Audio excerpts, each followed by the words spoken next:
ಅಶ್ಲೀಲ ಪದಗಳನ್ನ, ಅನೈತಿಕ ಪದಗಳನ್ನ ಬಳಸ್ತೀರಿ?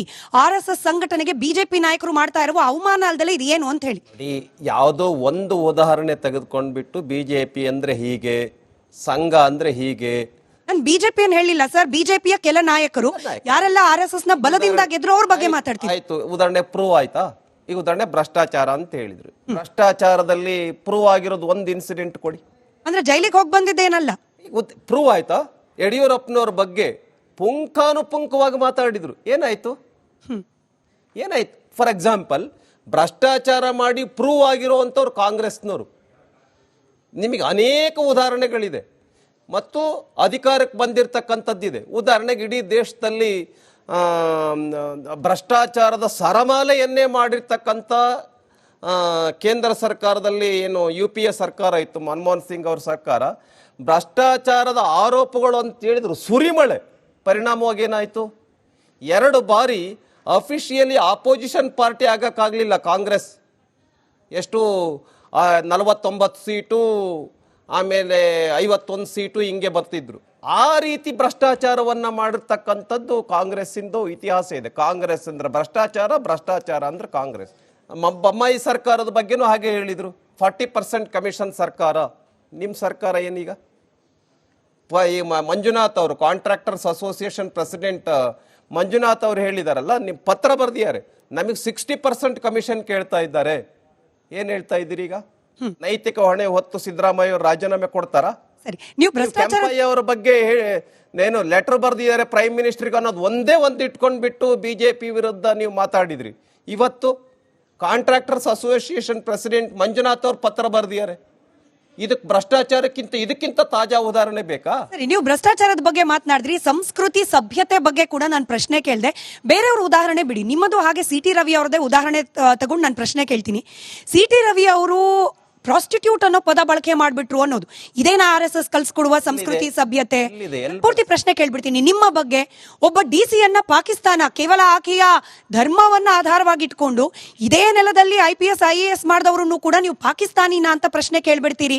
ಅದರ ಜೊತೆಯಲ್ಲೇ ಸರ್, CS ಬಗ್ಗೆ ನೀವು ಆಡಿದಂತಹ ಮಾತುಗಳು, ಇದನ್ನೆಲ್ಲ ಇಟ್ಕೊಂಡು ಕಾಂಗ್ರೆಸ್ನವ್ರು ಪ್ರಶ್ನೆ ಮಾಡ್ತಾರೆ, ಇದೇನ RSS ಶಾಖೆಗಳಲ್ಲಿ ಕಲ್ಸ್ಕೊಡುವ ಸಂಸ್ಕೃತಿ ಸಭ್ಯತೆ? ನೋಡಿ, ಸಂಸ್ಕೃತಿ ಸಭ್ಯತೆ ಬಗ್ಗೆ ಪಾಠ ಹೇಳಿಸ್ಕೊಳ್ತಕ್ಕಂಥ ಕೆಳಮಟ್ಟಕ್ಕೆ ನಾವಿಲ್ಲ. ನಾನು ಪಾಕಿಸ್ತಾನದ ನೀವು ಪಾಕಿಸ್ತಾನದ ಪರವಾಗಿದ್ದೀರಾ ಅಂತ DC-ಗೆ ಹೇಳಿದ್ದು ಯಾವ ಹಿನ್ನೆಲೆ ಅಂತ ಹೇಳಿದ್ರೆ, ನಮ್ಮ ರೈತರು ಇಷ್ಟೆಲ್ಲ ಹೋರಾಟ ಮಾಡ್ತಿದ್ದಾರೆ, ಆಮೇಲೆ ಇಷ್ಟೆಲ್ಲ ಮನವಿ ಪತ್ರಗಳನ್ನು ಸಲ್ಲಿಸ್ತಾ ಇದ್ದಾರೆ, ನೀವೇನು ಕ್ರಮನೇ ತೆಗೆದುಕೊಳ್ತಾ ಇಲ್ಲಲ್ಲ, ನೀವೇನು ಈ ದೇಶದವರ ಪಾಕಿಸ್ತಾನದವರ ಅಂತ ಕೇಳಿದೆ. ಕೇಳಬಾರ್ದಾಗಿತ್ತು, ಕೇಳಿದೆ. ನಾನು ಇಮ್ಮಿಡಿಯೇಟ್ ಏನು ಹೇಳಿದೆ? ಇಲ್ಲ, ಅದನ್ನು ಕೇಳಬಾರ್ದಾಗಿತ್ತು ಅಂತ ನಾನು ವಾಪಸ್ ತೆಗೆದುಕೊಂಡೆ. ಈಗ ಉದಾಹರಣೆಗೆ CT ರವಿಯವರು ಆ ಶಬ್ದ ಬಳಸಿದ್ದಾರೆ ಅನ್ನುವಂಥದ್ದು ಎಲ್ಲಿದೆ? ಸ್ಪೀಕರ್ ನಿಮಗೆ ಈಗ ಉದಾಹರಣೆಗೆ ಯಾವುದಾದ್ರೂ ಒಂದು ವ್ಯವಸ್ಥೆ ಬಗ್ಗೆ ನಂಬಿಕೆ ಇರಬೇಕಲ್ಲ. ನಮ್ಮ ಸಭಾಪತಿಗಳೇ ಇರ್ಕೊಟ್ರು, ನಮ್ಮಲ್ಲಿ ರೆಕಾರ್ಡ್ ಆಗಿಲ್ಲ, ಆ ಥರ ಶಬ್ದ ಹೇಳಿದರು. ಆದರೆ ಕಾಂಗ್ರೆಸ್ನವ್ರಿಗೆ ಏನು ಬೇಕು? BJP ನಾಯಕರು ಹಿಂಗೆ ಅಂತ ಬೆಟ್ ಮಾಡಿ ತೋರಿಸ್ಬೇಕು. ಇವರು ಸಭಾಪತಿಗಳು ಹೇಳಿದ್ರು ಕೂಡ ಒಪ್ಕೊಳ್ಳೋದಿಲ್ಲ ಅಂತ ಅಂದ್ರೆ ಏನರ್ಥ? ನನ್ನ ಬಗ್ಗೆ ಚೀಫ್ ಸೆಕ್ರೆಟರಿ ಬಗ್ಗೆ ನಾನು ಹೇಳ್ತೇನೆ, ಎಲ್ಲಿ ಬೇಕಾದ್ರೂ ನಿಂತ್ಕೊಂಡ್ರು ಹೇಳ್ತೇನೆ, ನಾನು ಆ ರೀತಿ ಮಾತೇ ಆಡಿಲ್ಲ. ಮತ್ತು ನೀವು ಒಂದು ತುಣುಕಿದ್ರೆ ತೋರಿಸಿ, ಪ್ರಸಾರ ಆಯ್ತು ಸರ್ ಎಲ್ಲ ಕಡೆಗಳಲ್ಲಿ. ನಾನು ಏನಂತ ಹೇಳಿದ್ದೀನಿ ಚೀಫ್ ಸೆಕ್ರೆಟರಿ ಬಗ್ಗೆ? ಚೀಫ್ ಸೆಕ್ರೆಟರಿ ಅವರು ಜನಕ್ಕೆ ಸಿಗ್ತಾ ಇಲ್ಲ. ನೀವು ಸಿದ್ದರಾಮಯ್ಯ ಅವ್ರ ಮುಖ್ಯಮಂತ್ರಿಗಳ ಜೊತೆನಲ್ಲೇ ಇರ್ತೀರಿ, ನೀವು ಕೆಲಸ ಮಾಡೋದು ಯಾವಾಗ? ಇದ್ರೊಳಗಡೆ ಏನ್ ತಪ್ಪಿದೆ ಹೇಳಿ? ನಿಮ್ಮ ಉದ್ದೇಶಗಳು ಕ್ಲಿಯರ್ ಇರಬಹುದು ಸರ್, ಆದ್ರೆ ಆ ಉದ್ದೇಶಗಳನ್ನ ಹೊರಹಾಕುವ ಸಂದರ್ಭದಲ್ಲಿ ಬಿಜೆಪಿಯ ಕೆಲ ನಾಯಕರು ಬಳಸ್ತಾ ಇರುವ ಭಾಷೆ, ಇದನ್ನೇ ಇಟ್ಕೊಂಡು ಪ್ರಿಯಾಂಕ್ ಖರ್ಗೆ ಅವರು ನೇರವಾಗಿ ಆರೋಪ ಮಾಡ್ತಾರೆ. ಇದೆಲ್ಲವೂ ಕೂಡ RSS ಕಲಿಸ್ತಾ ಇರುವ ಸಿದ್ಧಾಂತ. RSS ಕಾನ್ಸ್ಟಿಟ್ಯೂಷನ್ ಅನ್ನ ನಂಬೋದಿಲ್ಲ, ಮನುಸ್ಮೃತಿಯನ್ನ ನಂಬ್ತಾರೆ. ಹಾಗಾಗೇನೆ ಹೆಣ್ಣು ಮಕ್ಕಳನ್ನ ತುಚ್ಛವಾಗಿ ನೋಡೋ ಸಂಸ್ಕೃತಿ ಬಿಜೆಪಿ ನಾಯಕರಿಗೂ ಕೂಡ ಬಂದಿದೆ. ಹಿಂಗೆ ಅಲ್ವಾ ಪ್ರಿಯಾಂಕ್ ಖರ್ಗೆ ಅವರು ಖಂಡಿಸ್ತಾ ಇರೋದು? RSSನವರಿಗೆ, ಬಿಜೆಪಿಯವರಿಗೆ ಮಹಿಳೆಯರ ಬಗ್ಗೆ ಹೇಗೆ ನಡ್ಕೊಳ್ಬೇಕು, ಹೇಗೆ ಮಾತಾಡಬೇಕು ಅನ್ನುವಂಥ ಕಲ್ಚರ್ನ ಕಲಿಸ್ಕೊಡೋ ಅವಶ್ಯಕತೆ ಇಲ್ಲ. ಈಗ ಉದಾಹರಣೆಗೆ ಹೇಳ್ತೇನೆ, ಇಡೀ ದೇಶದಲ್ಲಿ ಮಹಿಳೆಯರ ಮೇಲೆ ಆಗ್ತಾ ಇರತಕ್ಕಂಥ ಪ್ರಕರಣಗಳ ಬಗ್ಗೆ ಈ ಸರ್ಕಾರ ಏನು ಕ್ರಮ ತೆಗೆದುಕೊಳ್ತಾ ಇದೆ?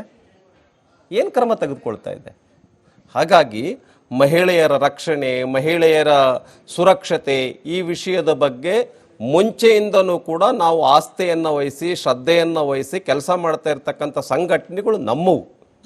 ಅದ್ರ ಬಗ್ಗೆ ಇಡೀ ಸಮಾಜಕ್ಕೆ ಗೊತ್ತಿದೆ. ಹಾಗಾಗಿ ಪ್ರಿಯಾಂಕಾ ಖರ್ಗೆ ಅವ್ರ ಕಡೆಯಿಂದ ನಾವು ಪಾಠ ಹೇಳಿಸ್ತಕ್ಕಂಥ ಅನಾಗರಿಕ ಪರಿಸ್ಥಿತಿನಲ್ಲಿ ನಮ್ಮ ಸಂಘಟನೆಗಳಿಲ್ಲ. ಆದರೆ ಕಾಂಗ್ರೆಸ್ ಯಾವ ಪರಿಸ್ಥಿತಿನಲ್ಲಿ ಇದೆ ಅನ್ನುವಂಥದ್ದನ್ನು ಉದಾಹರಣೆಗೆ ಇವರು ಇಷ್ಟೆಲ್ಲ ಆದರ್ಶಗಳು ಹೇಳ್ತಾರಲ್ಲ, ಹಂಗಾದ್ರೆ ಯಾಕೆ ಇವರು ಭಾಳ ಉನ್ನತ ಮಟ್ಟದ ಆದರ್ಶಗಳು ಅಂತ ಆಗ್ಬಿಟ್ಟಿದ್ರೆ ಯಾಕೆ ಕಾಂಗ್ರೆಸ್ ಇಂಥ ಒಂದು ಹೀನಾಯ ಪರಿಸ್ಥಿತಿನಲ್ಲಿದೆ? ಈಗ ಉದಾಹರಣೆಗೆ ಕರ್ನಾಟಕದಲ್ಲಿ ಒಂದು ಕಡೆ ಅಧಿಕಾರದಲ್ಲಿದ್ದೀರಿ, ಹಿಮಾಚಲ್ ಪ್ರದೇಶದಲ್ಲಿ ಒಂದು ಕಡೆ ಅಧಿಕಾರದಲ್ಲಿದ್ದೀರಿ, ಇಲ್ಲಿ ತೆಲಂಗಾಣದಲ್ಲಿ ಒಂದು ಕಡೆ ಇದ್ದೀರಿ.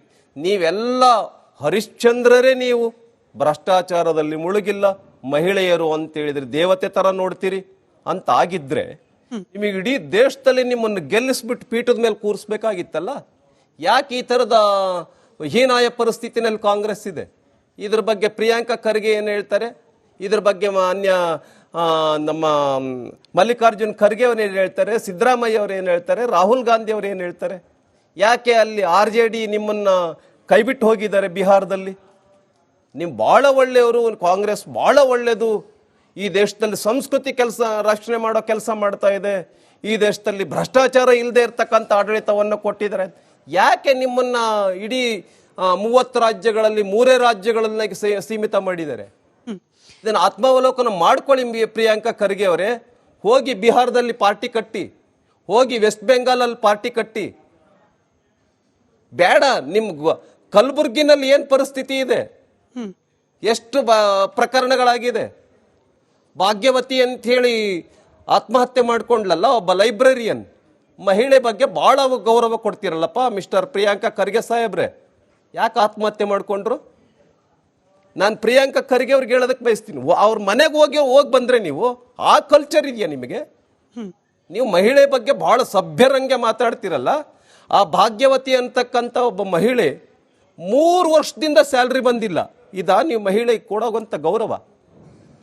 ಇದಾ ನೀವು ಮಹಿಳೆಯನ್ನ ರಕ್ಷಣೆ ಮಾಡ್ತಾರೆ? ಬಿಜೆಪಿಯಲ್ಲಿ ಎಲ್ಲ ನಾಯಕರು ಸರಿಯಾಗಿದ್ದಾರಾ? ಫಾರ್ ಎಕ್ಸಾಂಪಲ್ ನೋಡಿ, ಮೊನ್ನೆ ಗಣವೇಶ ಧರಿಸಿ ಹೋಗಿದ್ದ ಮುನಿರತ್ನ ಅವ್ರ ಬಗ್ಗೆ ಕೂಡ ಕಾಂಗ್ರೆಸ್ನವ್ರು ಮಾತನಾಡ್ತಿದ್ದಾರೆ. ಇಂಥ ಪುಡಾರಿಗಳು, ನನ್ನ ಪದ ಅಲ್ಲ ಸರ್, ಇದು ಕಾಂಗ್ರೆಸ್ನವರ ಪದ, ಇಂಥ ಪುಡಾರಿಗಳೆಲ್ಲ ಗಣವೇಶ ಧರಿಸ್ತಾ ಇದ್ದಾರೆ, ಇದೇನೇ ಬಿಜೆಪಿ ನಾಯಕರು RSSಗೆ ಮಾಡ್ತಾ ಇರುವ ಅವಮರ್ಯಾದೆ ಅಂತಾರೆ. ಅಂದ್ರೆ ಈಗ ನಾನು ಹೇಳ್ತೀನಿ, ಕಾಂಗ್ರೆಸ್ಸಿನ ಕಲ್ಚರ್ ಬಗ್ಗೆನೇ ಕೇಳ್ತೀನಿ. ಕರಿಟೋಪಿ MLA ಬಾಯಿಲ್ಲಿ ಅಂತಿ, ಇದ ಕಾಂಗ್ರೆಸ್ ಕಲ್ಚರ್? ಇದು ಸಭ್ಯ ಸಂಸ್ಕೃತಿನ?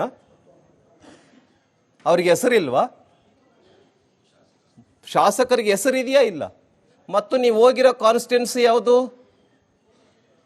RR ನಗರ, ಮುನಿರತ್ನಂ ನಾಯ್ಡು ಅವರು ಇರ್ತಕ್ಕಂಥ ಕಾನ್ಸ್ಟಿಟ್ಯೂನ್ಸಿ. ಯಾರು ಅಧ್ಯಕ್ಷತೆ ವಹಿಸ್ಬೇಕು ಆ ಸಭೆಗೆ? ಶಾಸಕರು ವಹಿಸ್ಬೇಕು. ಸೋತಿರೋ ಕ್ಯಾಂಡಿಡೇಟ್ನ ನೀವು ಪಕ್ಕದಲ್ಲಿ ಕೂರಿಸಿ ಅವ್ರಿಗೆ ಗೌರವ ಕೊಡ್ತೀರಿ, MLA ಗೌರವ ಕೊಡಲ್ಲ ಅಂತಂದ್ರೆ ಏನರ್ಥ? What democracy you are following? What constitution you are following? ಯಾವ ಸಂವಿಧಾನದ ಪ್ರಕಾರ ನೀವು ನಿಮ್ಮ ಆಡಳಿತದ ನಡವಳಿಗಳಿದೆ? ಸರಿ, ವಾಪಸ್ ಈ RSS ಹಾಗೆ ಬಿಜೆಪಿ ಇದೆರಡರ ಮಧ್ಯೆ ಬರ್ತಾ ಇರುವ ಕೆಲವೊಂದಷ್ಟು ಪ್ರಶ್ನೆಗಳಿಗೆ ಉತ್ತರ ಬಯಸ್ತೀನಿ. ಈಗ ನೀವಾಗಲೇ ಹಿಂದೂ ಮುಸ್ಲಿಂ ಅಂತ ಹೇಳಿ ವಿಚಾರ ಪ್ರಸ್ತಾಪ ಮಾಡಿದ್ರಿ. RSS ಈ ರಾಷ್ಟ್ರದಲ್ಲಿ ಬಿತ್ತೋಕೆ ಪ್ರಯತ್ನ ಮಾಡ್ತಾ ಇರುವಂತಹ ಸಾಂಸ್ಕೃತಿಕ ಮೌಲ್ಯಗಳಿಗೆ ತದ್ವಿರುದ್ಧವಾಗಿ ಬಿಜೆಪಿಗರು ನಡ್ಕೊಳ್ತಿದ್ದಾರೆ ಅನ್ನೋದಕ್ಕೆ ಮತ್ತೊಂದು ಅಪವಾದ ಏನಂದ್ರೆ, ನೀವು ನೇರವಾಗಿ ಮುಸ್ಲಿಂ, ನಿಮ್ಮಲ್ಲಿ ಕೆಲವರು, ನೀವು ಅಂದ್ರೆ ಎಲ್ಲರೂ ಅಲ್ಲ, ನಿಮ್ಮಲ್ಲಿ ಕೆಲವರು ನೇರವಾಗಿ ಹೇಳ್ತಾರೆ ನಮಗೆ ಸಾಬ್ರು ಓಟೆ ಬೇಡ, ಇದೇ ಪದ ಬಳಕೆ ಮಾಡಿಕೊಂಡು ನಮಗೆ ಸಾಬ್ರು ಓಟೆ ಬೇಡ ಅಂತಾರೆ. ನಿಮ್ಮ ಪಕ್ಷದ ಅನೇಕ ನಾಯಕರು ಸಿದ್ದರಾಮಯ್ಯನವರನ್ನ ಸಿದ್ದರಾಮುಲ್ಲಾ ಖಾನ್ ಅಂತ ಕರಿತೀರಿ. ಅಂದ್ರೆ ಹಿಂದೂ ಮುಸ್ಲಿಂ ಅನ್ನೋದನ್ನ ಡೆಲಿಬ್ರೇಟ್ ಆಗಿ ಹುಟ್ಟಾಕೋ ಪ್ರಯತ್ನವನ್ನ ಬಿಜೆಪಿ ನಾಯಕರು ಮಾಡ್ತಿದ್ದಾರೆ. ವೆರಾಸ್ RSS ಇದೇ ವಿಚಾರವನ್ನ ಬಹಳ ಸೂಕ್ಷ್ಮವಾಗಿ ಜನರಿಗೆ ತಲುಪಿಸ್ತಾ ಇದೆ. ಡೆಮೋಗ್ರಫಿಕಲ್ ಚೇಂಜ್ ಬಗ್ಗೆ ಮಾತನಾಡ್ತಾರೆ, ಮತಾಂತರದ ಅಪಾಯದ ಬಗ್ಗೆ RSSನವರು ಮಾತನಾಡ್ತಾರೆ, ಕಾಶ್ಮೀರದಲ್ಲಿ ಆದ ಜೆನೋಸೈಡ್ ಬಗ್ಗೆ RSSನವರು ಮಾತನಾಡ್ತಾರೆ. ಇಶ್ಯೂ ಬೇಸ್ಡ್ ಆಗಿ ಮಾತನಾಡುವ RSSಗೂ ಹಾಗೆ ಕೇವಲ ಹಿಂದೂ ಮುಸ್ಲಿಂ ಅಂತ ಹೇಳಿ ಬೆಂಕಿ ಹಚ್ಚುವ ಬಿಜೆಪಿಗೂ ಇರುವ ವ್ಯತ್ಯಾಸ ಇದು. ಜನ ಮಾತನಾಡ್ತಾರೆ. ಸತ್ಯ ಹೇಳಬಾರ್ದ? ಸತ್ಯ ಯಾವುದು? RSS ಹೇಳ್ತಾ ಇರೋದು, ಬಿಜೆಪಿ ಹೇಳ್ತಿರೋದು. ನಮ್ಮ ದೇಶದ ಡೆಮೋಗ್ರಫಿಕ್ ಚೇಂಜ್ ಹೇಗಾಗ್ತಾ ಇದೆ?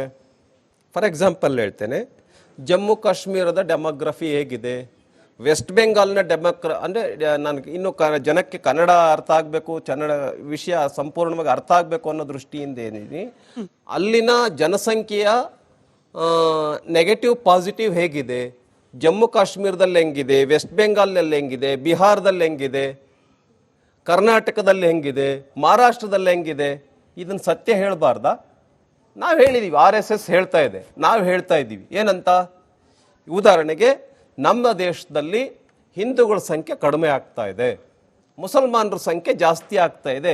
ಇದು ನಿಜನಾ ಸುಳ್ಳ? ಇದು ನಿಜ. ನೀವು ಸ್ಟಡಿ